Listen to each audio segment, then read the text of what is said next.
I found an alien woman hiding in my mountain cabin. She thought I'd hurt her HFY. Evan Hale liked the silence of the mountains because it never lied to him. Wind sounded like wind. Snow sounded like snow. Animals followed patterns that made sense.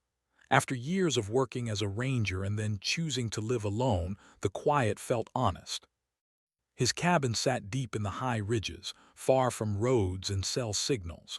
Only a narrow trail and his old radio connected him to the rest of the world. That afternoon, the sky hung low and gray.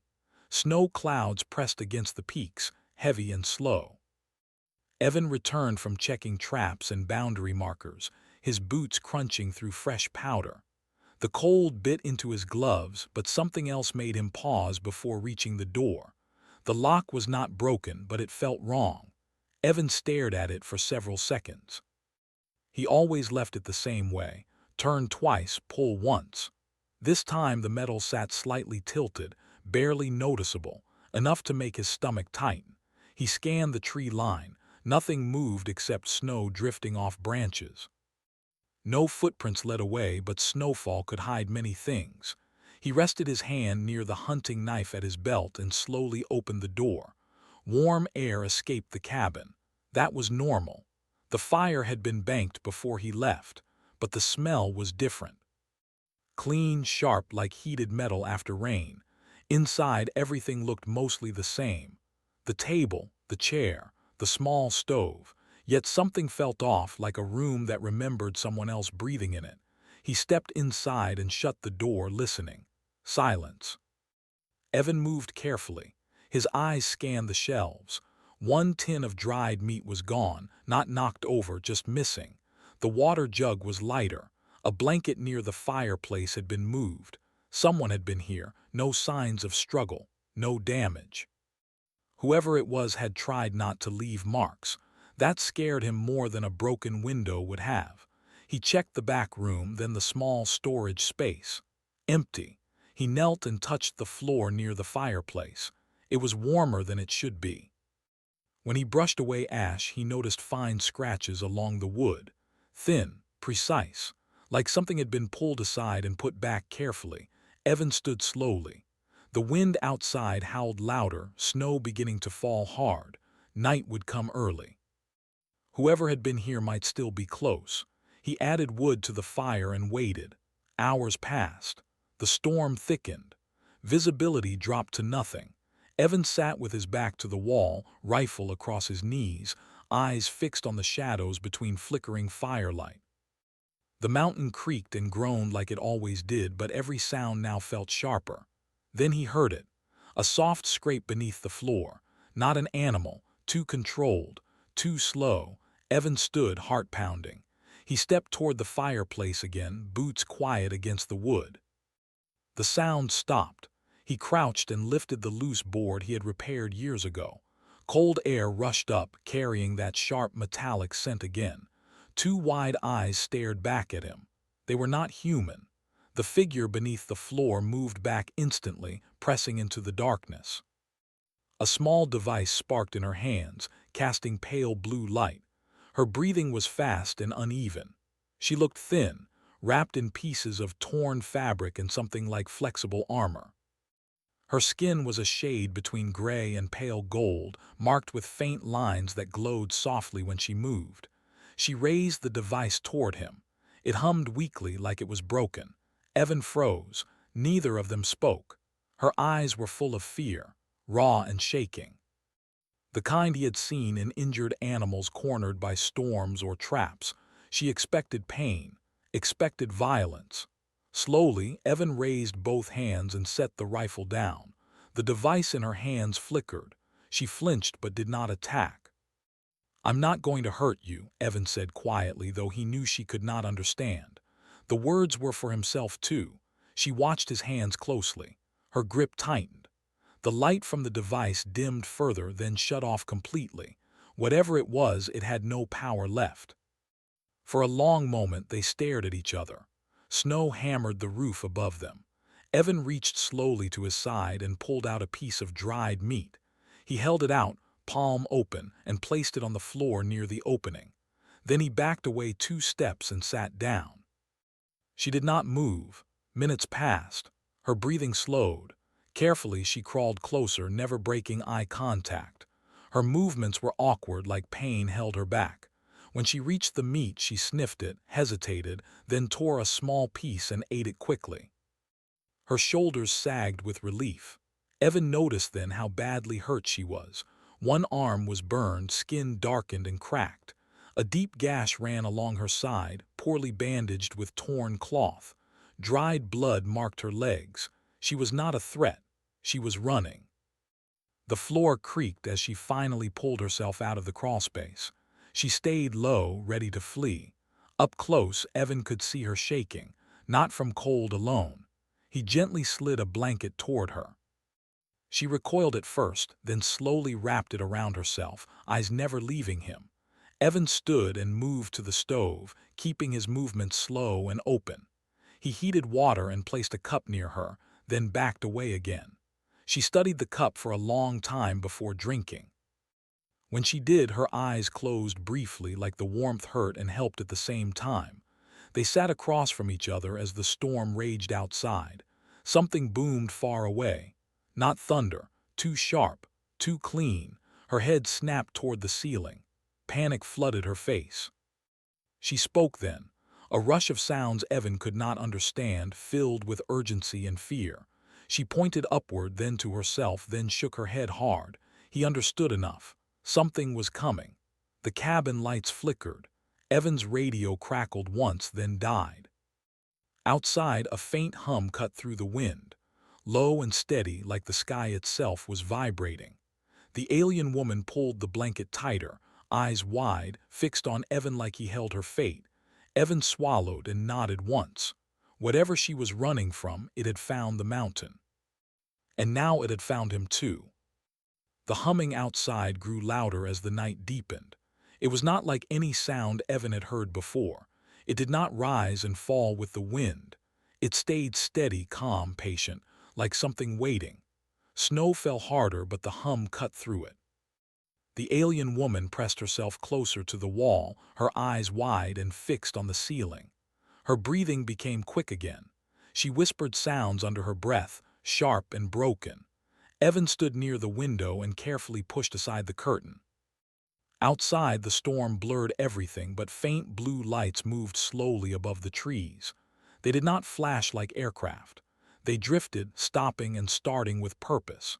His radio was dead. The power lines were fine, but the lights flickered again, then steadied.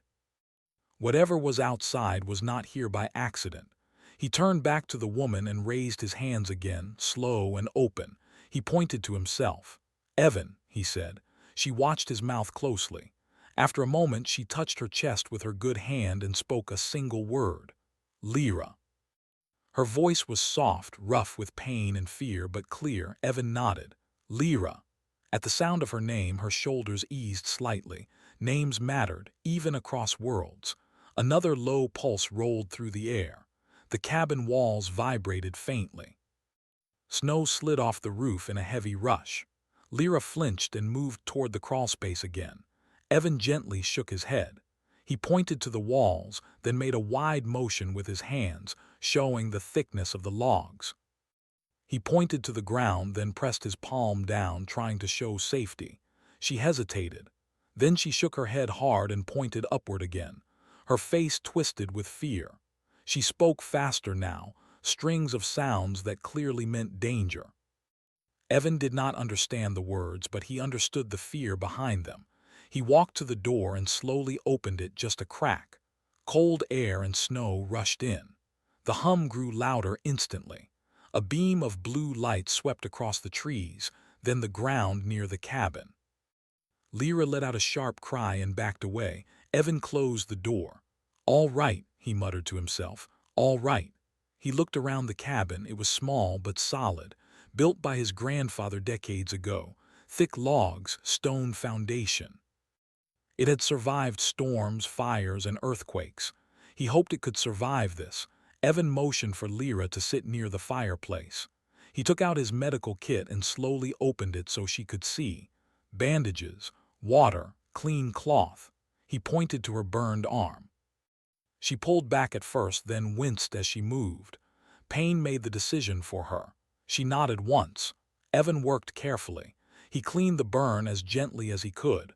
Her skin reacted differently, but not dangerously. When he wrapped it, she watched every movement closely, tense but still. When he finished, she looked at the bandage, then at him. She touched her chest again and bowed her head slightly. A thank you, maybe. The hum outside shifted. It changed pitch like something adjusting. Lyra stiffened. She stood and limped toward the center of the room. She pointed at the floor, then at the walls, then made a sweeping motion with her hand as if scanning. Evan frowned. "They're looking," he guessed aloud. She nodded quickly. Then she touched her head and made a sharp cutting motion. Searching, scanning. Evan cursed under his breath. He grabbed his coat and motioned for her to follow him. He opened a hidden panel near the back wall and revealed a narrow ladder leading down into a reinforced storm cellar. He had stocked it for emergencies. Food, water, tools. Lyra hesitated, then followed him down. They closed the hatch just as a bright blue light washed over the cabin above. The hum became louder, closer. Dust drifted down from the ceiling. Lyra pressed herself into the corner, shaking. Evan stood between her and the ladder, even though he knew it meant nothing against whatever technology was above them. The light faded. The hum softened but did not leave. Minutes passed. Then hours. Lyra slowly relaxed enough to sit. She studied Evan with tired eyes. Carefully, she picked up a small object from her belt and placed it on the floor between them. It was cracked and dark, the same device she had held earlier. She pointed to it, then shook her head. Broken. Then she pointed upward again, then to the device, then crossed her arms in an X. They were powerful. She was not. Evan leaned back against the wall. "Figures," he said quietly. She tilted her head, listening to his voice. After a moment, she spoke again, slower this time. She pointed upward and spoke a word that sounded heavy, full of meaning. Then she pointed to herself and spoke another. Enemy, target, hunted. She mimed running, hiding, falling. Her hands trembled. Evan understood enough. "You ran," he said. "They want you back." She shook her head violently and struck the ground with her fist. Her voice cracked as she spoke again, longer this time. Her tone was filled with anger, not just fear. She pointed to the sky, then made a wide motion like an explosion. Then she pointed at the ground and spread her fingers like something breaking apart. Evan's blood ran cold. "They destroy," he said slowly. Lyra met his eyes and nodded once.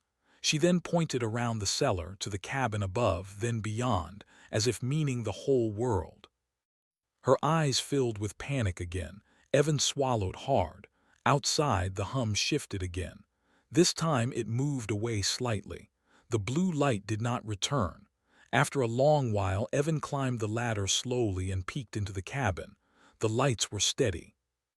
The air felt normal again, if such a thing could be said. He returned to the cellar. "They're gone," he said. Lyra did not relax. She shook her head and tapped her ear, then pointed upward again. Listening, waiting. Evan sighed. "So are we." They stayed in the cellar until morning. When dawn finally came, the storm had passed. The mountains were silent again, but the silence felt wrong now. Evan stepped outside carefully. The snow around the cabin was untouched by footprints, but the trees nearby were coated in frost that had not come from the storm. Thin lines were burned into the ground, forming strange patterns. Lyra stood behind him, wrapped in the blanket, staring at the marks with dread.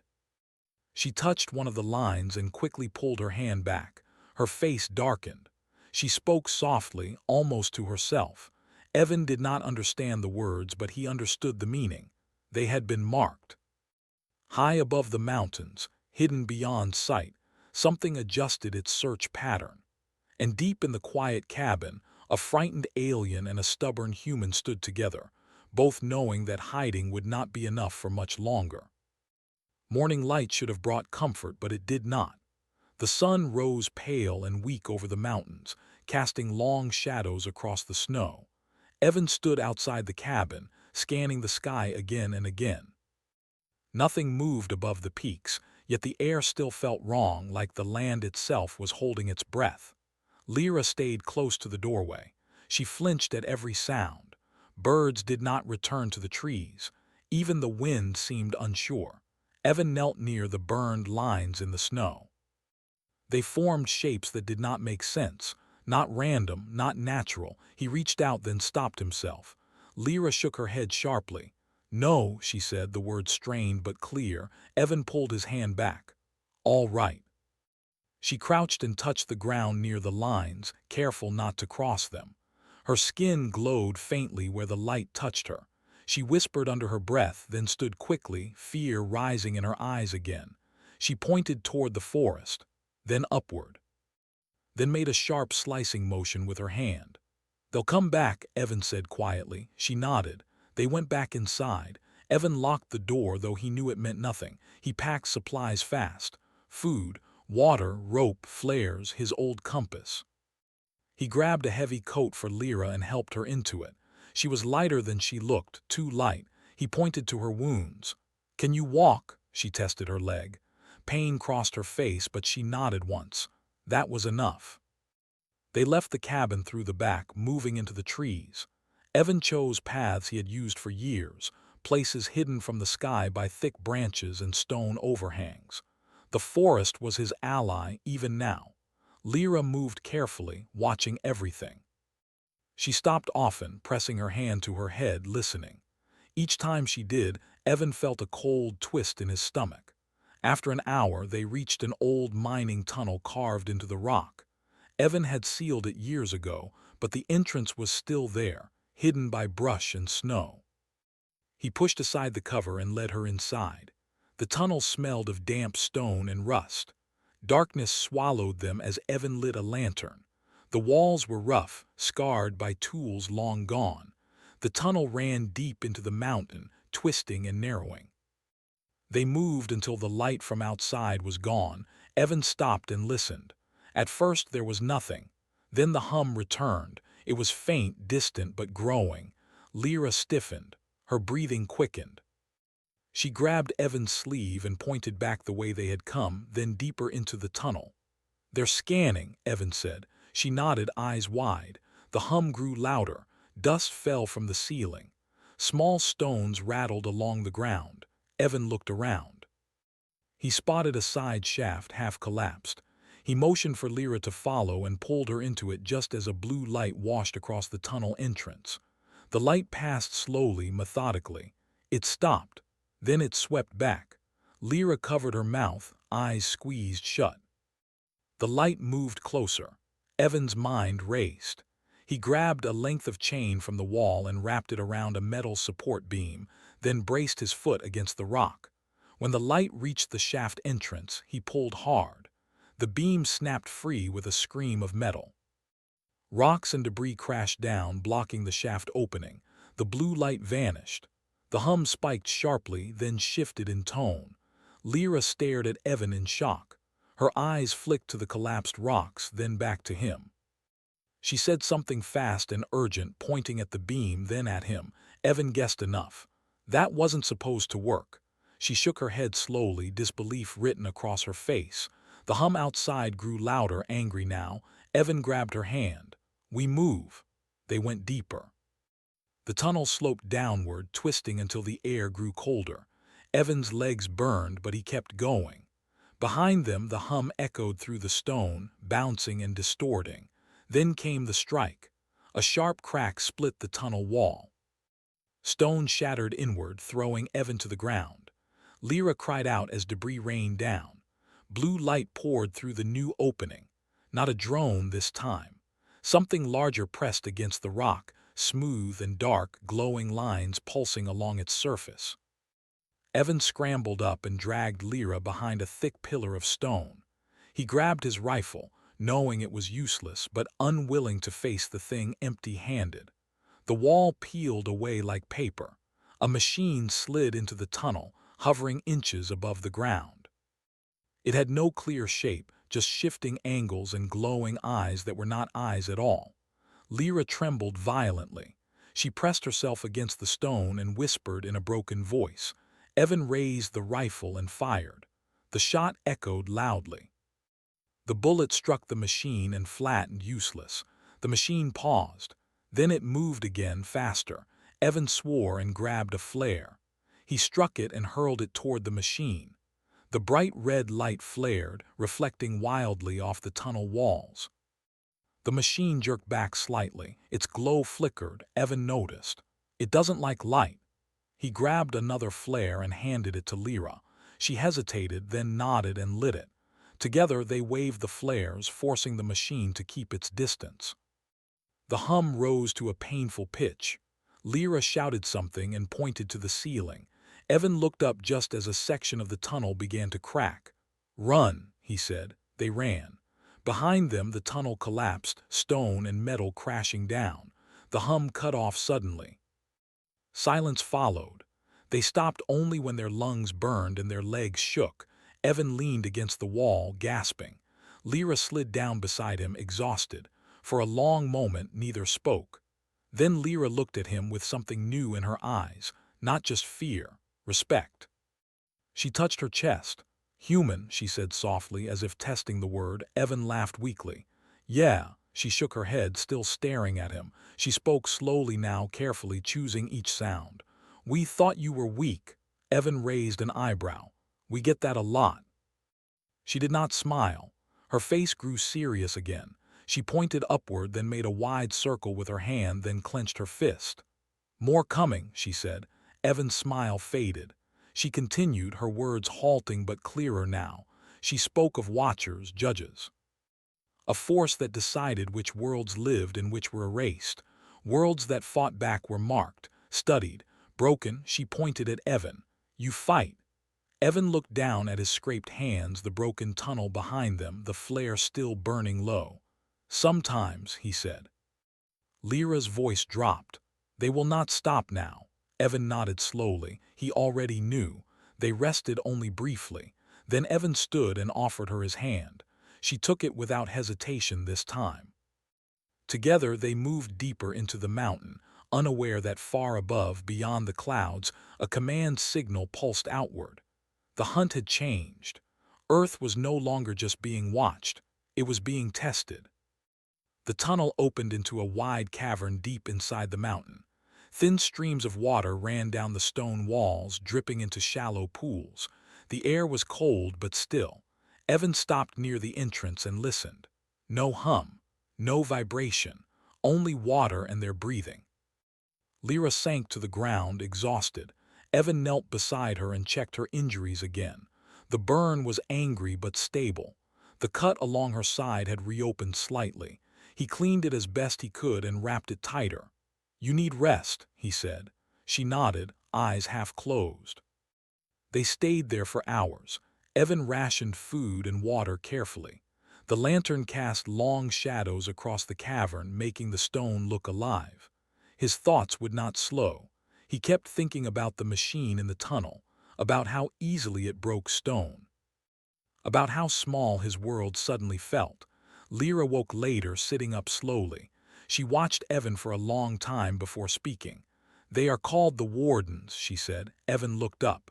"The ones chasing you," she nodded. "They decide who may grow, who must end."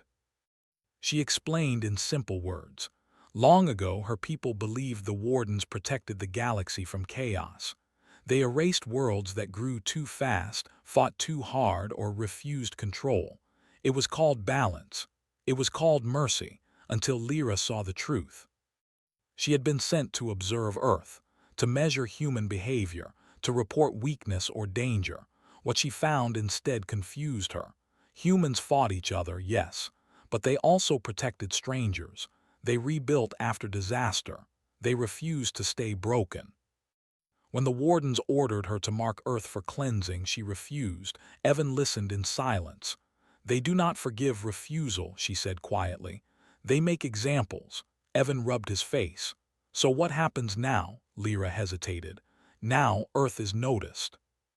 That word settled heavy in the cavern. Evan stood and began walking the cavern's edge. "People need to know," he said. "We can't hide this." Lyra looked at him sharply. If you warn them, the wardens will see. Evan stopped. And if we don't, they'll come anyway. She did not argue. They spent the next day moving through forgotten tunnels, slowly climbing toward another exit Evan knew well. It opened near a ridge with old radio towers left behind by a failed research station. Most were dead, but some parts still worked. When they reached the exit, night had fallen again. The sky was clear. Stars burned cold and sharp above them. Lyra froze. High in the sky, a faint line of light moved, slow and steady. Then another. More eyes, she whispered. Evan clenched his jaw. Then we don't have much time. They reached the towers before dawn. Rusted metal groaned as Evan climbed. He adjusted wires, rerouted power from an old generator and coaxed the system back to life. Static filled the air. Lyra watched closely, fascinated. You repair with what you have, she said. We always have, Evan replied. The radio crackled, then cleared slightly. Evan spoke into the mic, voice steady despite everything. This is Evan Hale, he said. If anyone can hear this, I need you to listen. This is not a drill. He described the lights, the machines, the burned ground. He did not say alien at first, then he did. Silence followed, then a voice answered, faint, shocked, real. This is Mason Clark, the voice said. I fly supply runs out of Ridge Town. I saw lights last night. Thought I was losing my mind. Evan let out a breath he did not realize he was holding. You're not, he said, and we need help. More voices followed. A scientist monitoring deep sky signals, a weather station operator whose instruments had gone wild, a retired engineer who recognized the energy spikes. Humanity, scattered and unprepared, was waking up. Lyra listened, eyes wide. They answer so quickly. Evan smiled grimly. We're bad at ignoring problems. As the sun rose, the sky above them changed. A shadow passed across the clouds, massive, silent. Lyra's face went pale. A warden vessel, she said. They do not send those unless judgment is decided. The ground vibrated. The air itself seemed to press down. Evan looked at the radio, then at Lyra. Then we talk louder. He turned back to the mic. To anyone listening, he said, voice firm, we are not alone, and we are not backing down. The shadow grew darker overhead. Far above the atmosphere, weapons charged. And across the planet, human eyes lifted toward the sky, sensing that something had finally crossed a line that could not be uncrossed. The tunnel opened into a wide cavern deep inside the mountain. Thin streams of water ran down the stone walls, dripping into shallow pools. The air was cold but still. Evan stopped near the entrance and listened. No hum, no vibration, only water and their breathing. Lyra sank to the ground, exhausted. Evan knelt beside her and checked her injuries again. The burn was angry but stable. The cut along her side had reopened slightly. He cleaned it as best he could and wrapped it tighter. You need rest, he said. She nodded, eyes half closed. They stayed there for hours. Evan rationed food and water carefully. The lantern cast long shadows across the cavern, making the stone look alive. His thoughts would not slow. He kept thinking about the machine in the tunnel, about how easily it broke stone, about how small his world suddenly felt. Lyra woke later, sitting up slowly. She watched Evan for a long time before speaking. They are called the wardens, she said. Evan looked up. The ones chasing you, she nodded. They decide who may grow, who must end. She explained in simple words. Long ago, her people believed the wardens protected the galaxy from chaos. They erased worlds that grew too fast, fought too hard, or refused control. It was called balance. It was called mercy, until Lyra saw the truth. She had been sent to observe Earth, to measure human behavior, to report weakness or danger. What she found instead confused her. Humans fought each other, yes, but they also protected strangers. They rebuilt after disaster. They refused to stay broken. When the wardens ordered her to mark Earth for cleansing, she refused. Evan listened in silence. They do not forgive refusal, she said quietly. They make examples. Evan rubbed his face. So what happens now? Lyra hesitated. Now Earth is noticed. That word settled heavy in the cavern. Evan stood and began walking the cavern's edge. People need to know, he said. We can't hide this. Lyra looked at him sharply. If you warn them, the wardens will see. Evan stopped. And if we don't, they'll come anyway. She did not argue. They spent the next day moving through forgotten tunnels, slowly climbing toward another exit Evan knew well. It opened near a ridge with old radio towers left behind by a failed research station. Most were dead, but some parts still worked. When they reached the exit, night had fallen again. The sky was clear. Stars burned cold and sharp above them.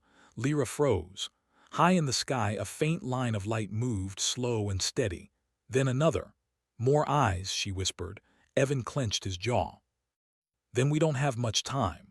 They reached the towers before dawn. Rusted metal groaned as Evan climbed. He adjusted wires, rerouted power from an old generator and coaxed the system back to life. Static filled the air. Lyra watched closely, fascinated. You repair with what you have, she said. We always have, Evan replied. The radio crackled, then cleared slightly. Evan spoke into the mic, voice steady despite everything. This is Evan Hale, he said. If anyone can hear this, I need you to listen. This is not a drill. He described the lights, the machines, the burned ground. He did not say alien at first, then he did. Silence followed, then a voice answered, faint, shocked, real. This is Mason Clark, the voice said. I fly supply runs out of Ridge Town. I saw lights last night. Thought I was losing my mind. Evan let out a breath he did not realize he was holding.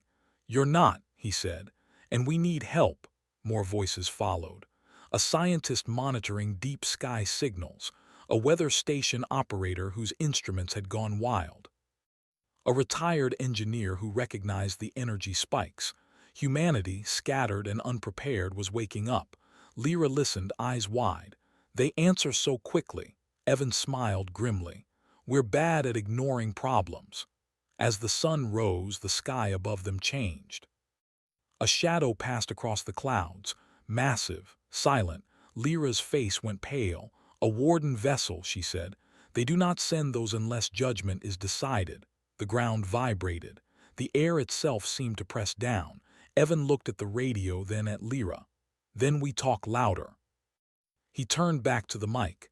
To anyone listening, he said, voice firm, we are not alone, and we are not backing down. The shadow grew darker overhead. Far above the atmosphere, weapons charged. And across the planet, human eyes lifted toward the sky, sensing that something had finally crossed a line that could not be uncrossed. The sky did not burn when the warden vessel arrived. It did something worse. It went quiet. Across the world, satellites went blind. Radios hissed with static. The air felt heavy, like before a storm that never broke. People looked up and felt small without knowing why. High above the planet, the warden ship settled into orbit. It was vast, smooth, and cold, like a thought made of metal. Lights moved along its surface in slow patterns, calculating and calm. In the mountain ridge, Evan stood beside the radio tower, hands clenched. The shadow in the sky was visible even in daylight now, faint but impossible to ignore. Lyra stood next to him, wrapped in a heavy coat, her face tight with fear and resolve. They are preparing judgment, she said. They will test your response. If you fail, they erase. Evan exhaled slowly. Then we don't fail. The radio crackled again. Voices came in from all over. Military channels, civilian bands, scientists, pilots. People asking questions that had no good answers yet. Evan spoke clearly, slowly. He told them what he knew, what Lyra knew. He did not soften it. Some voices panicked, others argued. A few went silent. Then a new voice joined the channel, calm, firm. This is Commander Reyes, the voice said. Orbital Defense Command. We see the object. We confirm it is not human-made. Evan closed his eyes for a second. Then you know we're not imagining this. No, Reyes replied. We are not. Lyra listened, stunned. You have defenses, she said quietly. We do, Evan answered. Not enough, but we have them. Above the planet, the Warden ship released a signal. It washed over the world like pressure. Machines failed. Lights dimmed. People fell to their knees as pain lanced through their heads. Lyra cried out and collapsed. Evan caught her before she hit the ground. "They are scanning your minds," she gasped. "Looking for fear, for surrender." Evan held her tight. "Then they picked the wrong planet." Across cities and villages, people screamed, cursed, prayed, and then stood back up. Some helped others. Some shielded children. Some picked up tools, weapons, anything at hand. The signal pulsed again. This time it met resistance. Human networks rerouted. Old systems came back online. Engineers bypassed safeguards without waiting for permission. Hackers punched holes where none were meant to exist. The Warden ship paused. For the first time in centuries, it hesitated. In the mountain, Lyra stared at the sky in disbelief. "They did not expect this," she whispered. Evan smiled grimly. "Nobody ever does," the Wardens responded with force. A beam of light struck an uninhabited stretch of ocean. The water vanished. Steam rose into the sky like a wound. The message was clear: submit. Silence followed the strike. Then a human voice spoke across every channel the Wardens had opened. "No." It came from a dozen places at once: military leaders, civilian volunteers, scientists who had lost families to disasters and rebuilt anyway. Evan keyed the radio again. His voice was rough but steady. "You want to judge us," he said. "Fine, judge this." At his signal, something unexpected happened. From across the planet, human craft launched. Not fleets meant to win. Probes, shuttles, old fighters, mining drones, anything that could fly. They did not attack the Warden ship directly. They surrounded it. They flooded space with noise, signals, heat, motion. Unpredictable paths, wild angles. Sacrificial machines piloted by people who knew they might not come back. The Warden ship fired. Clean lines of light cut through space, destroying dozens of human craft. More filled the gaps. Lyra watched, tears streaming down her face. "They are choosing to fight knowing they cannot win," she said. Evan shook his head. "No, they're choosing not to kneel." Inside the Warden vessel, systems began to strain. Human chaos did what precision could not. Sensors failed. Predictions broke. The ship's calm logic faltered. Lyra felt it. She straightened slowly, eyes glowing brighter than before. "They are afraid," she said. "I have never felt that from them." She stepped forward, raising her damaged device. Evan started to protest, then stopped. "Can you do something?" he asked. "Yes," she said softly, "but it will end my path back." Evan did not hesitate. "Then you stay." She looked at him, surprised. Then she smiled, small and fierce. Lyra activated the device. It should not have worked. It did anyway. Her signal cut through the Warden networks, carrying truth instead of commands. Images, records, worlds erased, species judged without trial, lies wrapped in the word balance. The Wardens reeled. For the first time, their authority was questioned not by rebels but by proof. Human voices amplified the signal, broadcasting it everywhere they could reach. "Look at what they do," Evan said into the radio. "This is who they are." The Warden ship began to withdraw its weapons. A voice echoed across the sky, cold, controlled, yet strained. "Humanity," it said, "you are inefficient, violent, unstable." Evan looked up. "And you came anyway." Silence. "You defy evaluation," the voice continued. "You protect a traitor. You sacrifice without order. You adapt beyond prediction."